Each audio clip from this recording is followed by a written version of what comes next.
Assalamualaikum warahmatullahi wabarakatuh.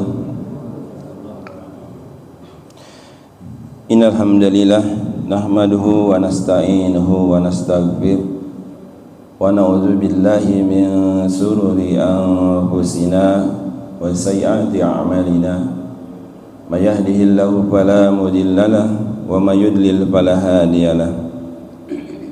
Asyhadu an la ilaha illallah wahdahu la syarika lah wa asyhadu anna Muhammadan abduhu wa rasuluhu la nabiyya ba'dah. Allahumma shalli wa sallim ala sayyidina Muhammadin wa ala alihi wa sahbihi ajma'in, amma ba'd. Qala Allah ta'ala fi kitabil karim, a'udzu billahi minasy syaithanir rajim. Ya ayyuhalladzina amanu taqullaha haqqa tuqatih wa la tamutunna illa wa antum muslimun. Rabbi shrah li sadri wa yassir li amri wahlul 'uqdatam min lisani yafqahu qawli. Shadaqallahul azim wa sadaqa rasulun nabiyil karim wa ala zalika minas sahidin wasyakirin walhamdulillahi rabbil alamin. Puji syukur mari kita senantiasa panjatkan kehadirat Allah Subhanahu wa taala atas limpahan nikmat yang Allah berikan kepada kita semua. Alhamdulillah sampai pada pagi hari ini kita sama-sama masih dapat menjalankan kewajiban kita. Salah satunya adalah menunaikan ibadah salat subuh, dan telah kita laksanakan secara berjamaah di tempat yang mulia ini.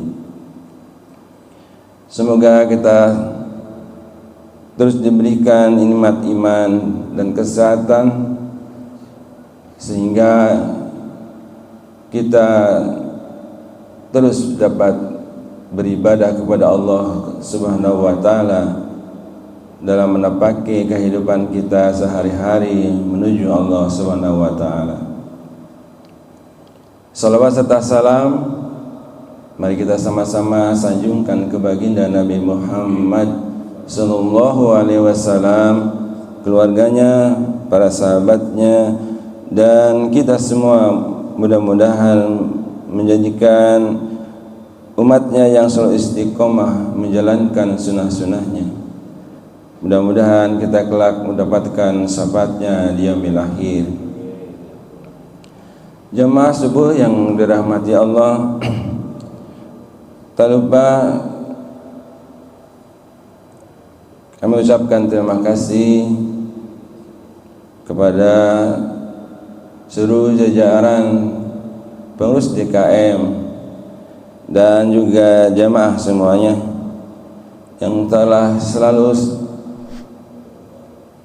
dapat hadir di majelis ini dalam rangka menambah ilmu pengetahuan kita, dan mudah-mudahan duduknya di majelis ini kita mendapatkan pahala yang sebaik-baiknya di Allah Subhanahu wa taala. Jamaah yang dirahmati Allah, pada pagi hari ini kita sejenak setelah 2 minggu, hampir mau minggu ketiga di bulan Syawal ini, kita meninggalkan bulan Ramadan yang menjadikan bulan kita belajar menempa kehidupan, menahan segala hawa nafsu. Pagi hari ini kita akan mencoba belajar introspeksi. Apakah apa yang kita dapatkan di bulan Ramadan menjadikan bekal yang sebaik-baik bekal di 11 bulan yang akan datang. Jadi pentingnya kita mengingat atau melakukan introspeksi diri, apakah kita telah menjadi lebih baik setelah datangnya hari yang fitri itu. Setidaknya ada 3 ciri yang mungkin bisa jadikan ukuran bagi kita semua, yakni menjadi lebih suci dari segala dosa yang melekat dan lebih dekat kepada Allah Subhanahu wa taala, serta menjadikan kita selalu senang melakukan kebaikan. Jamaah yang dirahmati Allah, mensucikan diri itu dapat diaplikasikan dengan tidak bersikap iri hati, dengki, dendam dan lain sebagainya yang bersifat seperti itu. Sebab pada bulan Ramadan sesungguhnya kita diajari untuk menekan atau mengekang sikap-sikap buruk tersebut. Kemudian selanjutnya, kebahagiaan dan kemenangan itu dapat dicapai tak lain dengan mengingat atau dengan banyak mengingat Allah, banyak menyebut-nyebut nama Allah, yang para alim ulama mengatakan banyak-banyaklah berzikir. Hal ini sebenarnya menjadi momentum kita ya, ketika mungkin 2 tahun yang lalu kita diajari sebenarnya dengan keadaan alam yang menerpa diri kita semua. Dengan adanya Covid, maka mulut kita ditutup.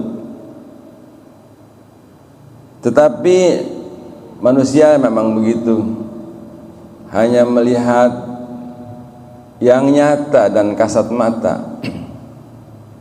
Mulut kita ditutup, maka menjadikan tanda kalau kita melihat dari sisi yang lain, boleh jadi kita tidak boleh berbohong, tidak boleh menfitnah, tidak boleh memprovokasi orang lain, menyebarkan hoax, dan juga mengumbar janji yang tidak bisa kita penuhi. Mulut kita ditutup sehingga kita harus berbicara yang benar dan berhati-hati. Akan tetapi manusia memang seperti itulah.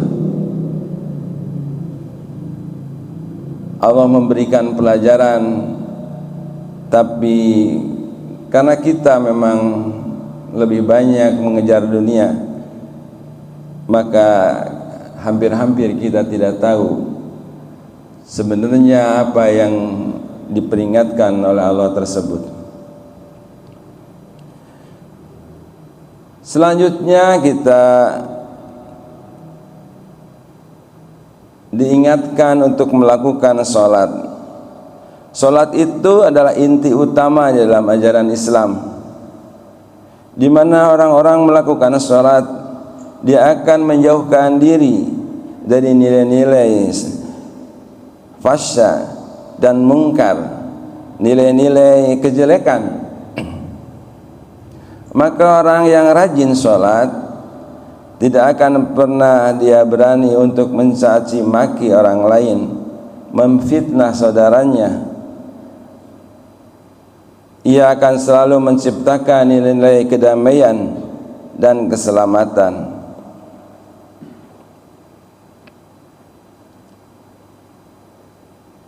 Boleh kita bertanya pada diri kita sendiri, apakah nilai-nilai sholat tersebut telah tercermin pada diri kita? Itulah kita pada hari ini mungkin berhenti melangkah sejenak untuk melihat ke belakang, terutama ke dalam diri kita sendiri.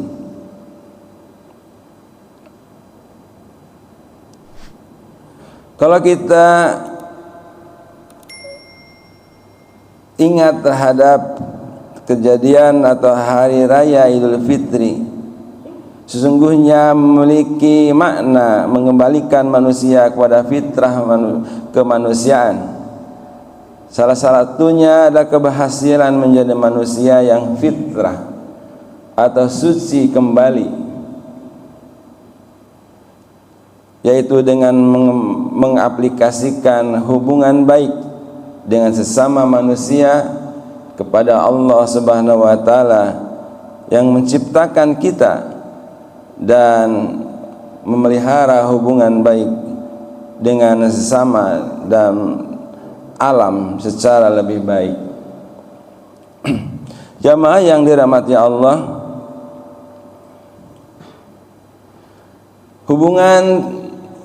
ketiga hubungan tersebut adalah hubungan dengan Allah atau sering disebut hablum minallah.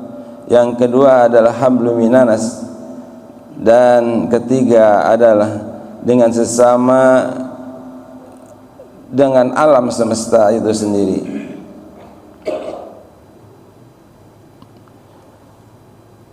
Menjalin hubungan dekat kepada Allah Subhanahu wa taala, kita bisa melakukan seperti ibadah-ibadah wajib, berpuasa di bulan Ramadan, salat, berzikir, membaca Al-Quran, kemudian selanjutnya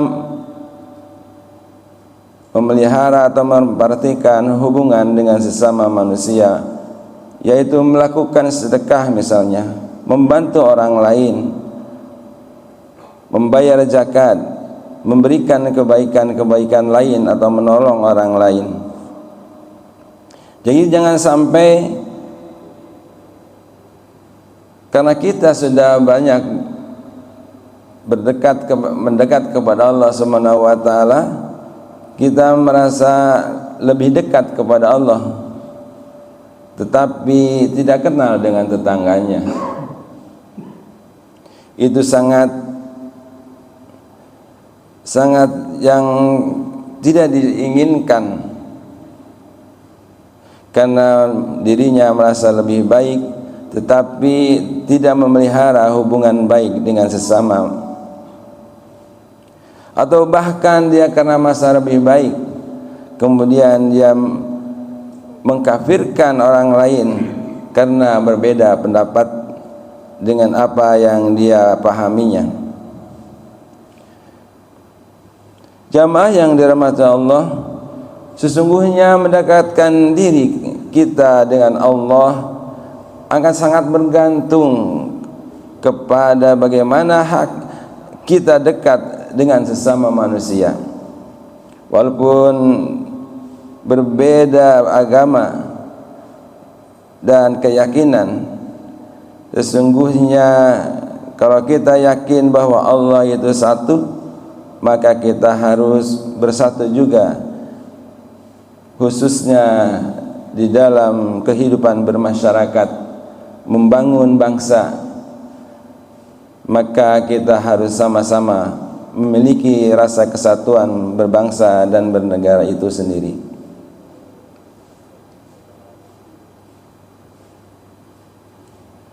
Satu hal barangkali yang kita garis bawahi, yaitu hubungan dengan alam. Perilaku manusia membuang sampah sembarangan, membalak hutan tanpa aturan, atau memberikan izin bagi para pemimpin kepada pengembang untuk menggali lahan dan sebagainya, yang mengakibatkan tanah longsor, gunung menjadi gundul, yang berakibat sumber air menjadi mati dan tanah menjadi kering.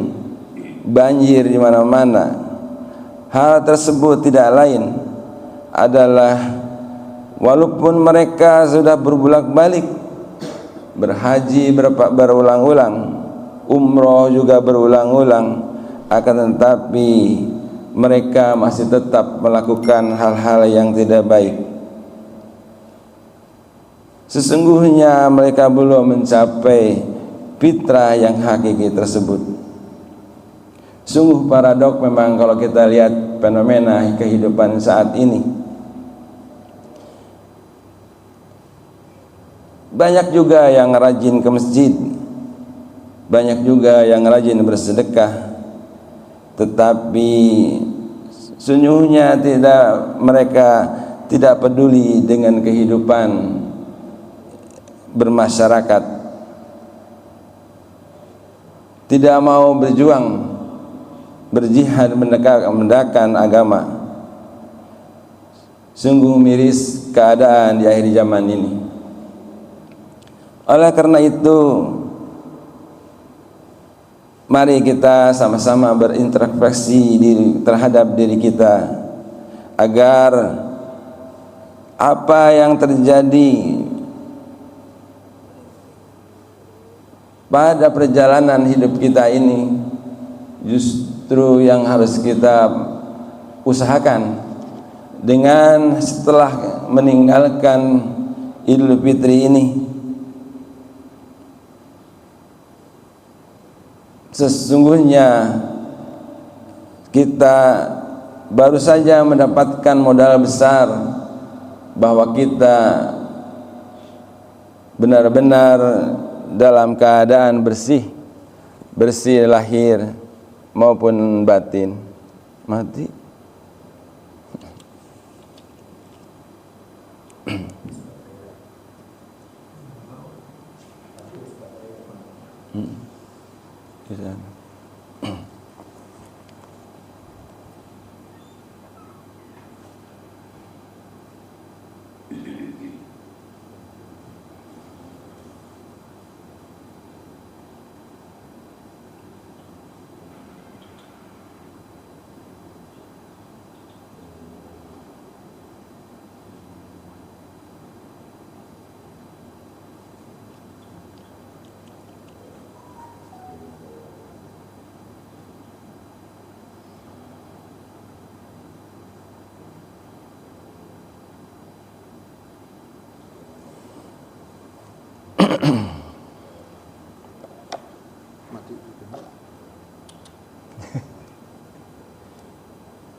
Habis.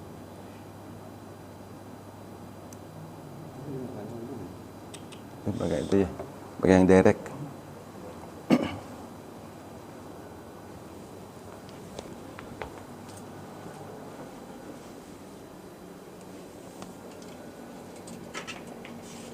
Oh, mati. Itu nggak ditancap kayaknya tuh. Dicopot ya? Iya. Nggak ada? Nggak ada, ini copot mah. Oh iya. Itu pakai mic aja nggak ada? Yang gede? Nggak ada. Tuh? Ya? Yang ini. Heeh.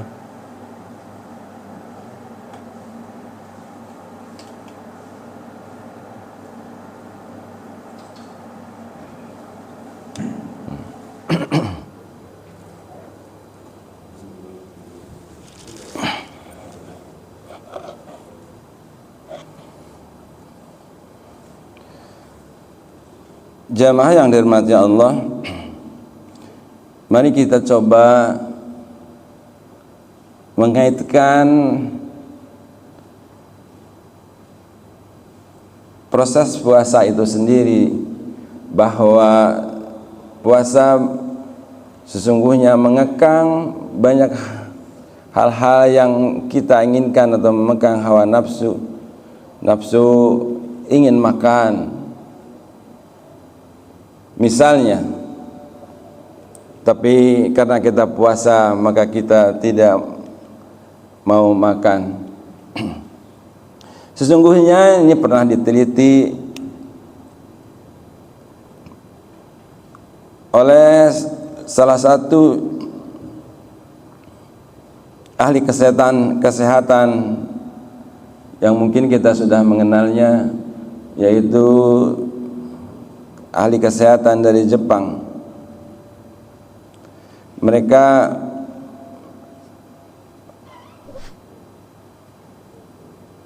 meneliti tentang proses autofagi dan autolisis di dalam berpuasa.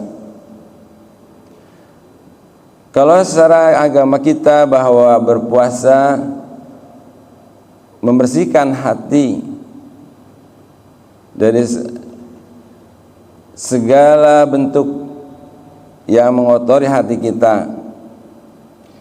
Kita berwudu membersihkan jasad kita dari segala yang mengotorinya dan sifat-sifatnya.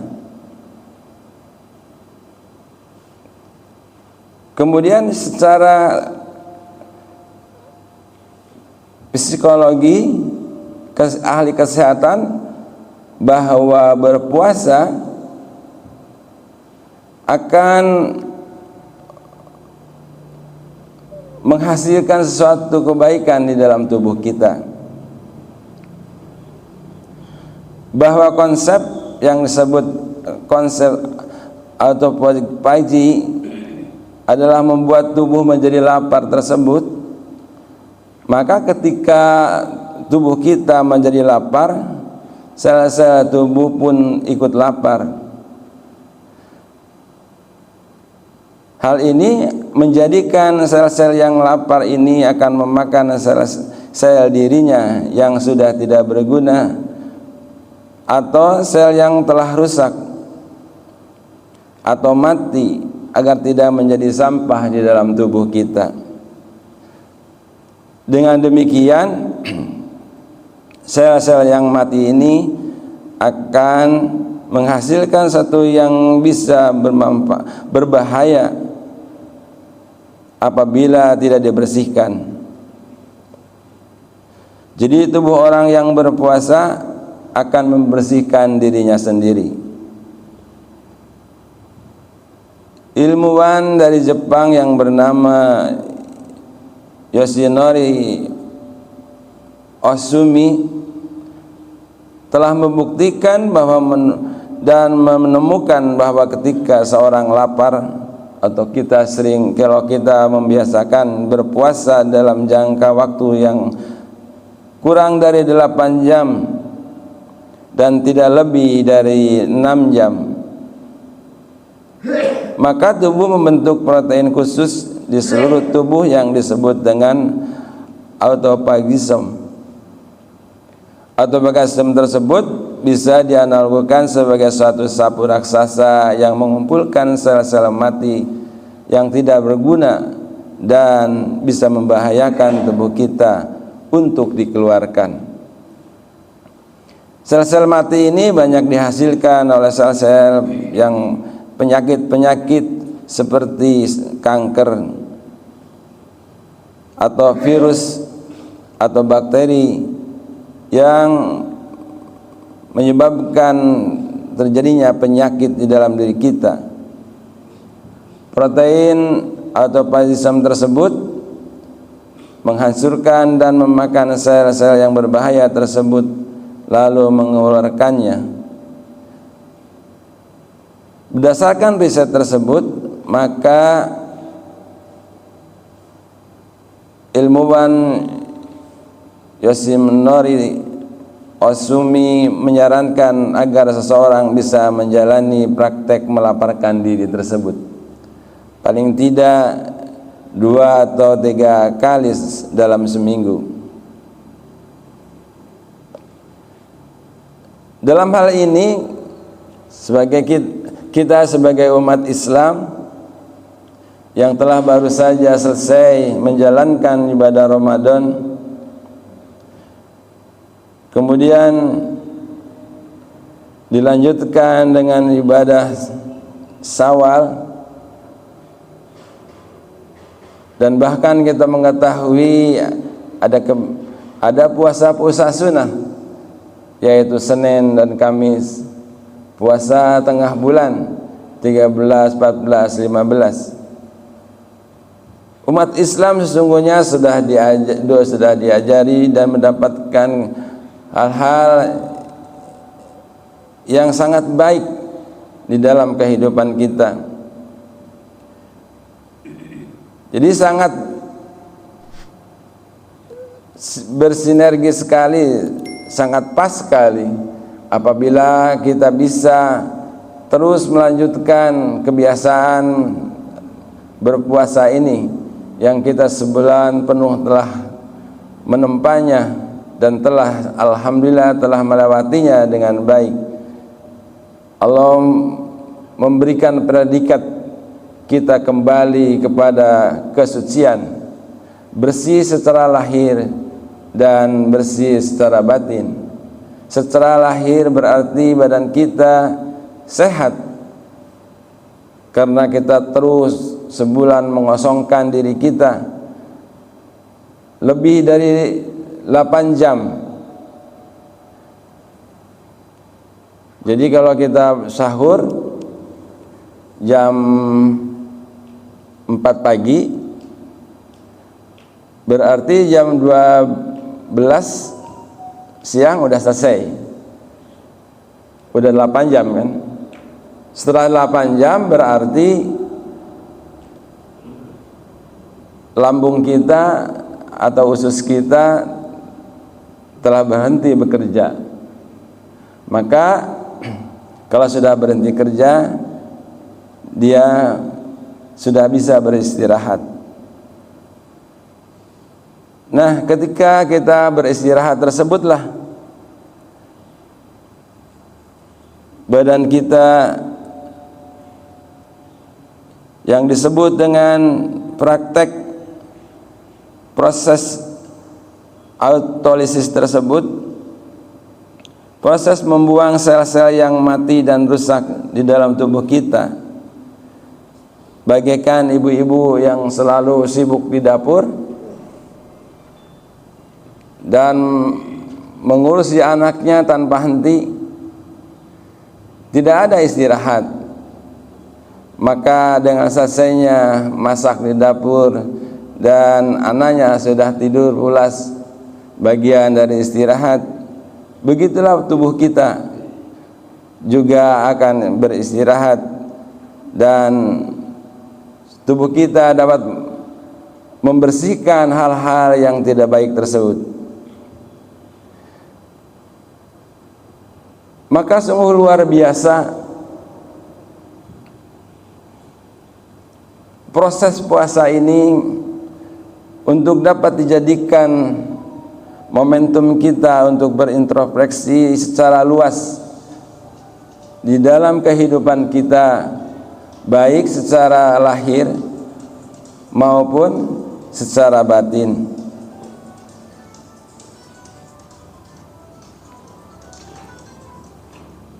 Dengan proses berpuasa ini diharapkan kita betul-betul bisa kembali kepada yang Allah inginkan, yaitu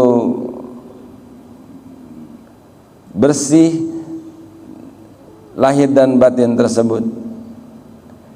Karena Allah berfirman bahwa tidak aku jadikan manusia dan jin kecuali hanya untuk beribadah kepada Allah Subhanahu wa taala.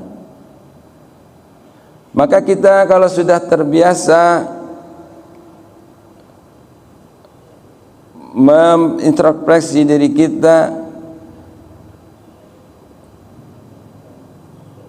kita pun akan rajin melakukan kebaikan-kebaikan tersebut, karena kita ingin badan kita sehat, maka kita akan memeliharanya dengan sebaik-baiknya. Kita ingin diri kita suci, maka kita akan memulai diri kita setiap hari dan memeliharanya, yaitu dengan berwudu. Ini tidak lain adalah sesungguhnya tadi disebutkan di muka bahwa sesungguhnya orang yang rajin melakukan sholat, maka dia akan selalu dekat kepada Allah, dan dengan memahaminya maka benar-benar sholatnya akan mencegah dari perbuatan keji dan mungkar. Oleh karena itu,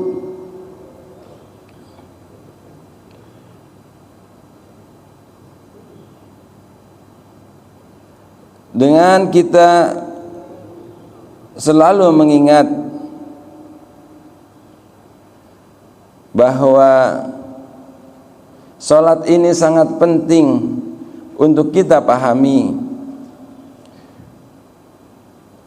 karena sholat bagi umat Islam benar-benar menjadi ukuran di dalam kehidupan kita, baik di dunia dan di akhirat.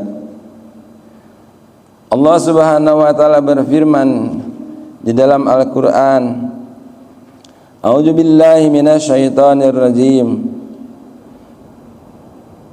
Bismillahirrahmanirrahim. Utlu ma uhiya ilaika minal kitabi wa aqimis shalah inna sholata tanha 'anil fahsya'i wal munkar wala zikrullahi akbar wallahu ya'lamu ma tasna'un. Shadaqallahul azim.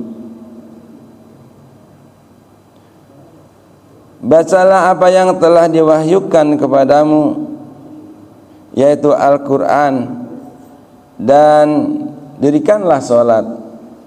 Sesungguhnya sholat itu mencegah dari perbuatan keji dan mungkar, dan sesungguhnya mengingat Allah adalah lebih besar keutamanya dari ibadah-ibadah lain, dan Allah mengetahui apa yang dikerjakan. Jamaah yang dirahmati Allah, di dalam kita berintrospeksi terhadap diri kita ini, maka ayat ini memerintahkan Nabi Muhammad agar selalu membaca dan memahami Al-Quran yang telah diturunkan kepadanya untuk mendekatkan diri kepada Allah dengan memahami pesan-pesan Al-Quran. Ia dapat memperbaiki dan membina dirinya sesuai dengan tuntunan Allah. Perintah ini juga ditunjukkan kepada seluruh kaum muslimin. Penghayatan terhadap kalam ilahi yang harus dibaca dan akan mempengaruhi sikap, tingkah laku, dan budi pekerti orang yang membacanya. Jamaah yang dirahmati Allah, setelah memerintahkan membaca, mempelajari, dan melaksanakan ajaran-ajaran Al-Quran, maka Allah Subhanahu wa ta'ala memerintahkan kaum muslimin untuk mengerjakan sholat wajib, yaitu sholat 5 waktu. Sholat hendaknya dikerjakan sesuai dengan rukun dan syaratnya serta penuh kekhusyuan. Sangat dianjurkan mengerjakan sholat itu lengkap dengan sunnah-sunnahnya. Jika dikerjakan dengan sempurna, maka sholat dapat mencegah dan menghalangi orang untuk mengerjakan perbuatan-perbuatan keji dan mungkar. Jamaah yang dirahmati Allah, kita garis bawahi bahwa kita dianjurkan untuk mengerjakan sholat itu lengkap dengan sunnah-sunnahnya. Jika kita mengerjakan dengan sempurna, maka sholat itu akan mencegah dari dan menghalangi orang untuk mengerjakan perbuatan-perbuatan keji dan mungkar. Fenomena kehidupan saat ini banyak sekali kita melihat, yang tadi disampaikan bahwa banyak yang sering bolak-balik umroh, bolak-balik beribadah haji, banyak yang bersedekah, apalagi di bulan-bulan April kemarin.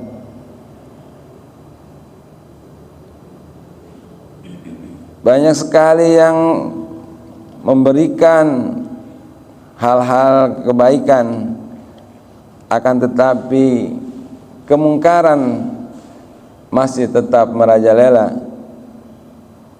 kekejian masih tetap merajalela.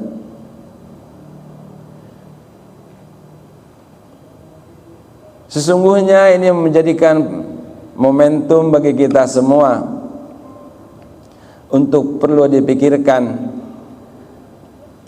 kenapa sholat tetap dilaksanakan, akan tetapi kemungkaran dan kekejian tetap berjalan. Ini menunjukkan bahwa dalam kehidupan kita saat ini, sholat dan lain sebagainya terkait dengan ibadah kepada Allah Subhanahu wa taala belum bisa mencegah perbuatan-perbuatan keji dan munkar ini. Kita sebagai umat muslim tentunya tidak boleh berhenti dan merasa putus asa dengan apa yang Allah berikan kepada kita, situasi yang seperti ini. Karena Allah telah memberikan salah satu contoh pada zaman dahulu ketika Rasulullah bersama sahabat-sahabatnya berperang. Misalkan di perang Badar, mereka hanya sedikit, sedang musuhnya begitu banyak. Allah Subhanahu wa taala tidak akan menolong orang-orang yang tidak beriman. Allah hanya menolong orang-orang yang beriman. Akan tetapi hal ini tidak serta-merta pertolongan itu datang, tetapi pertolongan itu akan datang manakala kita terus memperjuangkannya, kita terus mengikhtiarkannya, bahwa Allah Subhanahu wa taala sesungguhnya ingin menunjukkan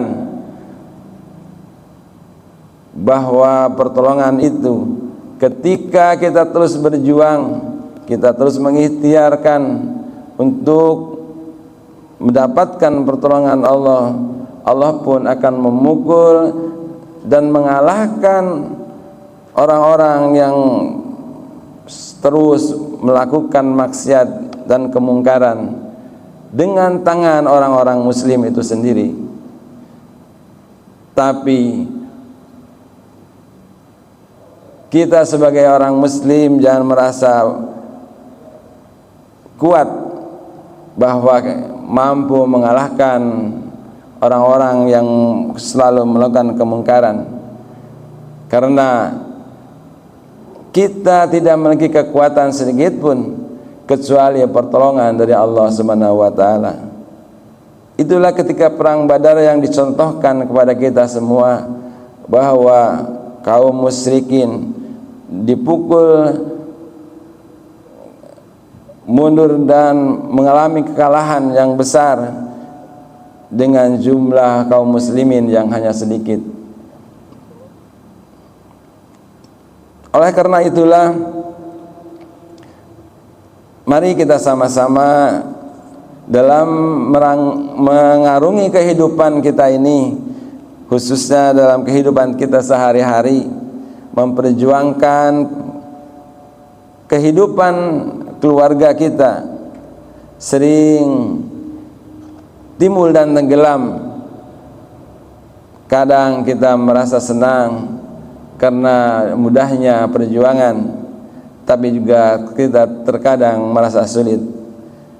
Tapi itulah kita sebagai kaum muslim, dan memahami bahwa pertolongan Allah akan datang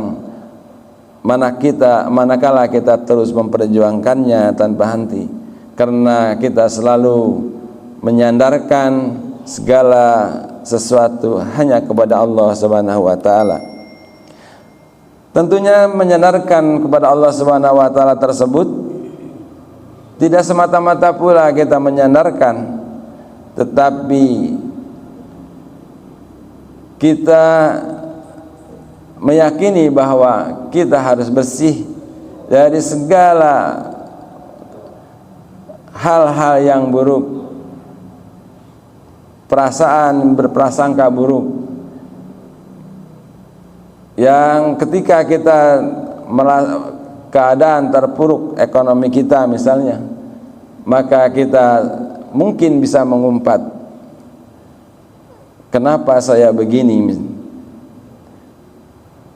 Di antara kita pasti mengalaminya, dan insya Allah perjalanan itu akhirnya terlewati juga.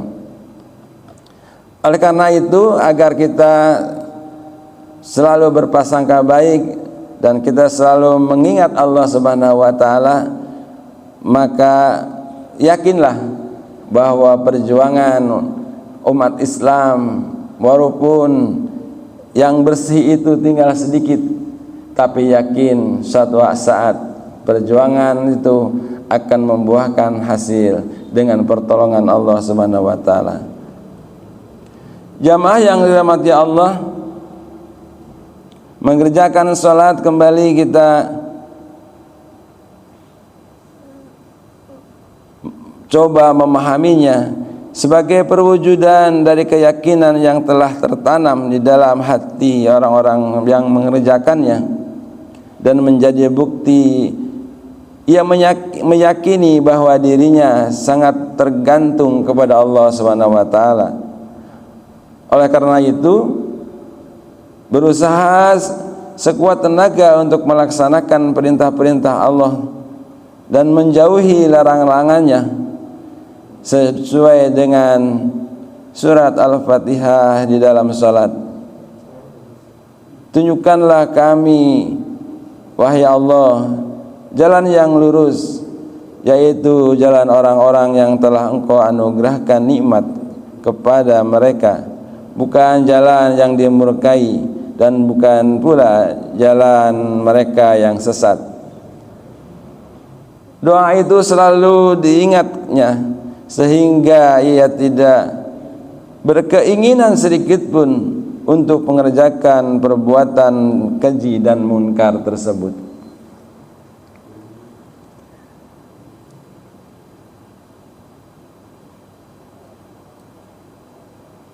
Bagaimana dengan diri kita yang baru saja kita melaksanakan sholat? Apakah kita merasa telah berdoa seperti itu tadi? Oleh karena itu, marilah kita memahami apa yang kita baca ini, memahami makna sholat ini, sehingga benar-benar kita di perjalanan yang menuju kepada Allah ini benar-benar selalu terbimbing dengan selalu mendirikan sholat tersebut.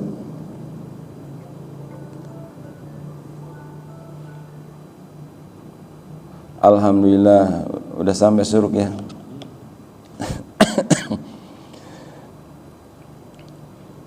Jamaah yang dirahmati Allah,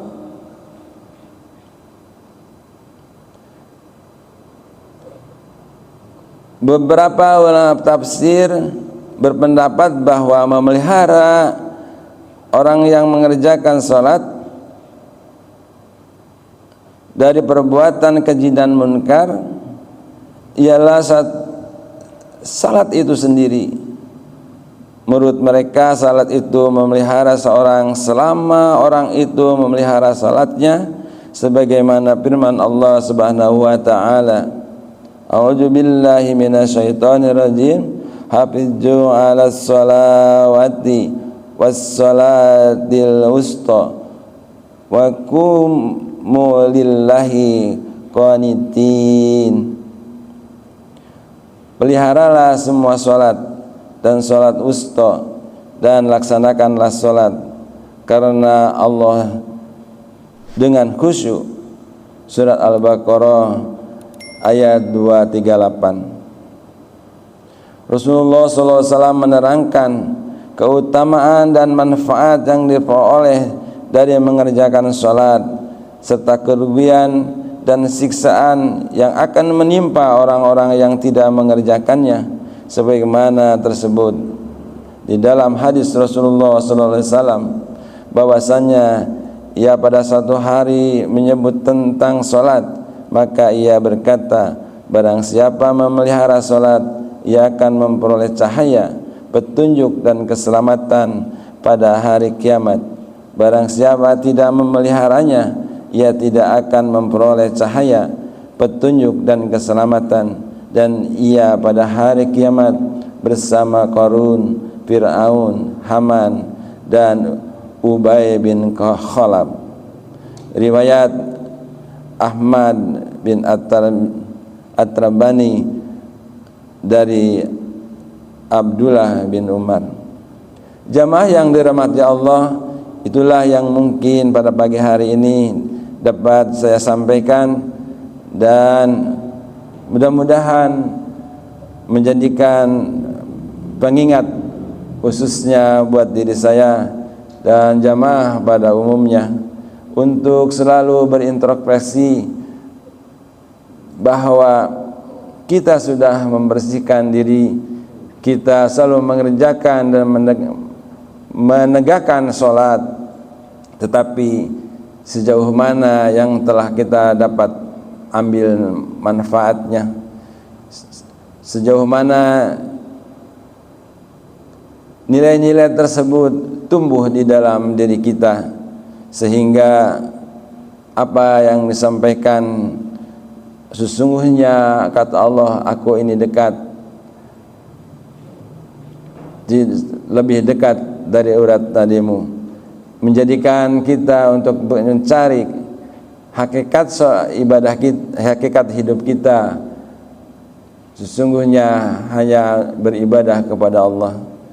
Dengan mengingat itu sendiri berarti kita selalu ingat dan selalu menyebut-nyebut nama Allah dimanapun kita berada. Semoga kita menjadi orang-orang yang beruntung. Itu saja yang dapat kami sampaikan. Lebih kurangnya kami mohon maaf kepada jamaah apabila yang kami sampaikan banyak khilaf, dan saya mohon ampun kepada Allah Subhanahu wa taala. Mari kita tutup pertemuan pagi hari ini dengan membaca doa kafarat majelis. Subhanaka Allahumma wa bihamdika asyhadu an la ilaha illa anta astaghfiruka wa atubu ilaik. Billahi taufiq wal hidayah. Assalamualaikum warahmatullahi wabarakatuh.